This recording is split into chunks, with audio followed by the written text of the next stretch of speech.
মার্কেটে? মার্কেটে কেন? মাংস কিনতে। কেন? মাংস দিয়ে কি করবে? খিচুড়ি রান্না করে খাবে। Good good. ডিম দিয়ে মিটার জন্য রুটি নিতে হবে না? এখন কোথায় যাবে? বাসায়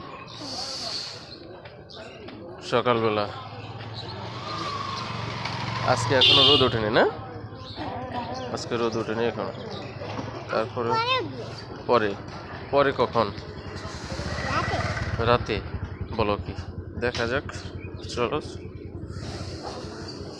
বাজারঘাট মানুষ শূন্য, তাই না?